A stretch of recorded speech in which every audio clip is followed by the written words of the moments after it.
very important. What is important is the sense of responsibility. Every citizen of this country. What am I doing it? Freedom of speech. आप घर पे बोल सकते हैं बहनचोद? जो rule आप घर में इस्तेमाल करते हैं वो देश पे इस्तेमाल करिए तो मानूंगा मैं आपको. आप घर पे पिताजी को बोलते हैं एक झापड़ मारूंगा, बोल सकते हैं क्या आप? नहीं बोल सकते. मगर यहां प्रधानमंत्री को गाली दे सकते हैं कि कावड़ है, साइकोपैथ है और ये है. हेलो, सबसे पहले तो अनुपम जी ने कहा कि आपके पापा के सामने बहनचोद नहीं बोल सकते. मैंने कहा भाई साहब, पापा को मैंने वोट देके थोड़ी पापा बनाया है. पापा कोई मैनिफेस्टो लेके थोड़ी आए थे. पापा ने ये थोड़ी कहा था कि पड़ोस का गुंडा तेरे को मारेगा, एक थप्पड़ मारेगा तो मैं उसे 10 थप्पड़ मारूंगा, उसके बाद पड़ोस के गुंडे के साथ चाशनी थोड़ी खा रहे हैं मेरे पापा. अगर खाते पड़ोस के घर में जाके केक तो अपने बाप को भी कॉवर्ड बोलता. अगर मेरे पापा कहते बेटा तेरी स्कूल की फीस बाद में दूंगा, पहले मेरे साथ सेल्फी खिंचा ले, तो मैं कहता भैया तुम साइकोपैथ हो, कोई प्रॉब्लम है तुम में.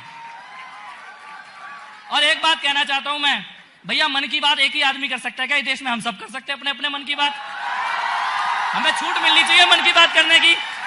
मैं अपने ट्विटर पे क्या लिखूंगा, फेसबुक पे क्या लिखूंगा, ये नेता थोड़ी बताएंगे. संसद में बैठ के कानून बना दिया, कानून होना चाहिए, कानून होना चाहिए, कानून होना चाहिए. मैं आपको एक बात कहना चाहता हूं, ये हिंदुस्तान, ये भारत का देश, इसकी धर्म और संस्कृति के ठेकेदार जो बने हुए हैं ना, उनको कुछ नहीं पता हमारे धर्म के बारे में. हमने तो दैत्यों के गुरु को भी, शुक्राचार्य को भी गुरु की उपाधि दी थी.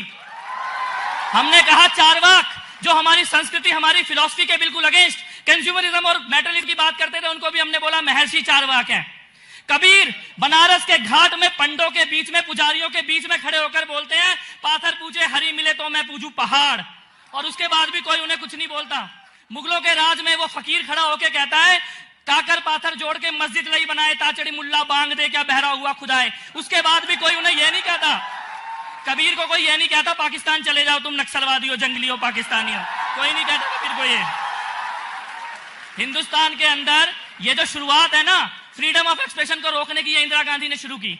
उन्होंने कहा ये कलाकारों ने, आर्टिस्ट ने, साहित्यकारों ने, रिपोर्टरों ने मिलकर हमारे सत्ता पलट दी. तो उन्होंने लॉबिंग शुरू कर दी. आर.के. धवन जैसे लोग मोरारजी देसाई से बड़े नेता बन गए. वही हो रहा था कांग्रेस की इंदिरा में जो मोदी जी की भाजपा में आज दिखाई दे रहा है हम लोगों को. लेकिन एक बात है, अगर वो लॉबिंग, वो नेटवर्किंग, वो सब शुरू नहीं होता तो शायद सुहेल सेठ जैसे लोग यहाँ मंच पे मेरे साथ भी नहीं बैठे हुए होते. मैं ये बात कहना चाहता हूं, बड़े खुल के कहना चाहता हूं, हिंदुस्तान का यंग पॉलिटिशियन हूं, आम आदमी पार्टी है. मेरे नेता को तो तुम शाही भी फेंक दो, गाली भी दे दो, पत्थर भी मार दो, कोई तुम्हारे घर पे पत्थर मारने नहीं जाता. कोई तुम्हारे घर पे पत्थर मारने नहीं जाता. आप केजरीवाल को खुजलीवाल बोलो, दिन में 10 बार खुजलीवाल बोलो, खांसी वाला बोलो, कुछ भी बोलो, लेकिन जब मैं मोदी को फेंकू बोलूंगा, जब मैं राहुल को पप्पू बोलूंगा, तो मुझे उसकी छूट होगी.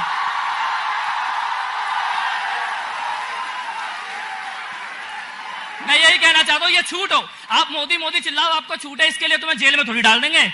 क्यों डालेंगे जेल में भाई? पूरी छूट होनी चाहिए इस देश के अंदर. ये हिंदुस्तान है. ये मेरा टाइम काउंट होगा. बस इतना ही कहना चाहता हूं, इस देश में मन की बात मोदी भी करेंगे और मन की बात हम भी करेंगे. जिसको रोकना है रोक ले. Thank you Anupam ji for talking for the motion. मुझे लगता है अनुपम जी ने फॉर द मोशन बोल ही दिया है.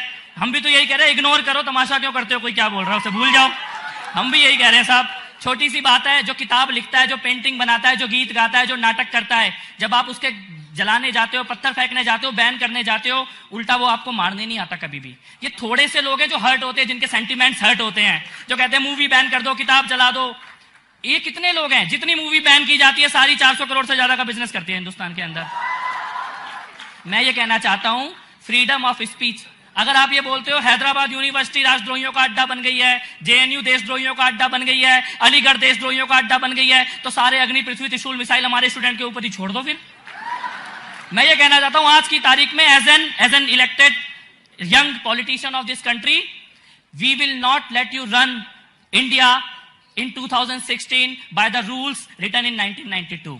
We will not let you repeat 1992, 1984, 2002 again in this country. It is just not acceptable. जिसको जो ट्वीट करना है, फेसबुक में क्या लिखना है, व्हाट्सएप में क्या लिखना है, हमारी मर्जी है. कौन होता है हमें बताने वाला हम क्या लिखेंगे क्या नहीं लिखेंगे?